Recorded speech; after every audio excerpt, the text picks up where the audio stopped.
Finally দীর্ঘ ৩ মাস পর আবারও চলে আসলাম আপনাদের সাথে নতুন ব্লগ শেয়ার করার জন্য। যদিও এই ব্লগটা আপনাদের জন্য নতুন হতে পারে, তবে আমার জন্য কিন্তু এটা একদমই পুরাতন। কেনই বা পুরাতন, আর আজকের ভিডিওটা কি নিয়ে, আমি এতদিন কোথায় ছিলাম, কেন ভিডিও দিতে পারিনি, সবকিছুই থাকছে আজকের এই ভিডিওতে। সো আসসালামু আলাইকুম সবাইকে, কি অবস্থা সবার, কেমন আছেন? এই ভিডিওটা হচ্ছে দীর্ঘ 1 মাস আগের ভিডিও। ওই দিন হচ্ছে আমাদের স্কুলের লাস্ট ক্লাস ছিল, মানে প্রাইভেটের লাস্ট দিন ছিল। তো ভাবলাম যে আমি আপনাদের সাথে কিছু ভিডিও শেয়ার করব, সে কারণে হচ্ছে ভিডিওগুলো করা। যদিও ভিডিওটা আরো আগেই দেওয়া উচিত ছিল, তবে পড়ালেখার টেনশনের চাপে আমি হচ্ছে ভিডিওতে ভয়েস কভার করতে পারিনি। মানে সবকিছু করেছি ঠিকই, তবে ভিডিও আপনাদের সাথে শেয়ার করা হয়নি আর কি। তাই ভাবলাম এখন যেহেতু আমি মোটামুটি ফ্রি আছি, আমার এক্সামও শেষ হয়ে গিয়েছে আলহামদুলিল্লাহ, তো এখন থেকে আপনাদের সাথে A to Z সব ভিডিও শেয়ার করতে পারবো ইনশাল্লাহ। বাই দ্য ওয়ে, এখন আসি মেন কথায়। এই মোমেন্টটা ছিল আমাদের লাইফের সবচাইতে বেস্ট একটা মোমেন্ট। আমরা সব ফ্রেন্ডসরা মিলে হচ্ছে আমার প্রাইভেটের টিচারকে সারপ্রাইজ করেছিলাম ওই দিন হচ্ছে যেহেতু আমাদের লাস্ট প্রাইভেট ছিল, তাই আমাদের টিমের আমরা যত ফ্রেন্ডসরা ছিলাম সবাই কিন্তু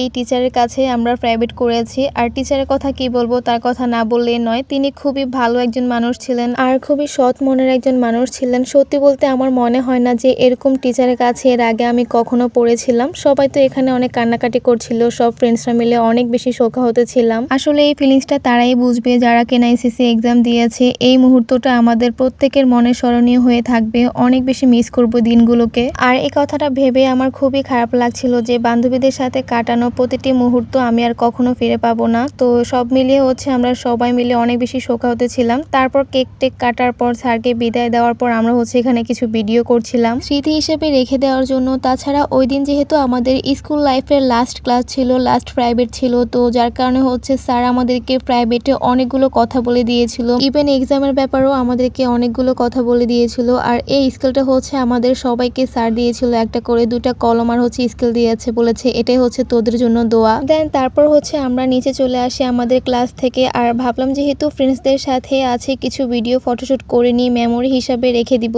আর এখানে এসে আমি আমার ড্রিম ভিডিওগুলো করে নিয়েছি। ভাবছিলাম যে আমার সবচেয়ে ক্লোজ ফ্রেন্ডের সাথে আমি এরকম একটা ড্রিম ভিডিও করব, তো ফাইনালি করেও নিলাম। আর এই তো এটাই হচ্ছে আমার সেই স্কুল, যেটাতে কিনা আমাদের অনেক অনেক স্মৃতি জড়িয়ে আছে। প্রত্যেকটা দেয়ালে, প্রত্যেকটা কোনায় কোনায় আমাদের নাম লেখা আছে, অনেক অনেক স্মৃতি জড়িয়ে আছে, যেটা আমি কখনো ভুলবো না, হয়তো বা কখনো আসাও হবে না এই স্কুলে আর। তো আজকে আমাদের যেহেতু লাস্ট ক্লাস ছিল, তার 2 দিন পরে হচ্ছে আমাদের ফেয়ারওয়েল, মানে একেবারে বিদায় নেওয়ার পালা আর কি। তো ফেয়ারওয়েলের ব্যাপারে আমার ফ্রেন্ডসদের সাথে ডিসকাস করার পর আমি হচ্ছে বাজারে চলে আসি, মানে স্কুল থেকে চলে এসে একটা কসমেটিক্সের দোকানে আসলাম আমার ম্যামের জন্য একটা হচ্ছে গিফট কিনবো। তো এখান থেকে হচ্ছে আমি ফ্লাওয়ার দেখছিলাম। স্যারকে তো আমরা সবাই মিলে গিফট করেছি, তো ভাবলাম যেহেতু আমার সবচাইতে বেস্ট ম্যাম বলে কথা, আমি এক্সট্রা ভাবে কিছু একটা দিব। তো কি দিব আমি খুঁজে পাচ্ছিলাম না, লাস্টে ভাবলাম যে একটা ফ্লাওয়ার গিফট করে দিই। তো দেখতে দেখতে আমার ভিডিও কিন্তু শেষ পর্যায়ে চলে এসেছে। আজকের মতো এখানেই শেষ করছি, আর বাকিটা ইনশাল্লাহ ফেয়ারওয়েলের ভিডিওতে দেখতে পাবেন। সবাই ভালো থাকবেন, দেখা হয়ে যাবে নেক্সট ভিডিওতে। সবাইকে আল্লাহ হাফেজ।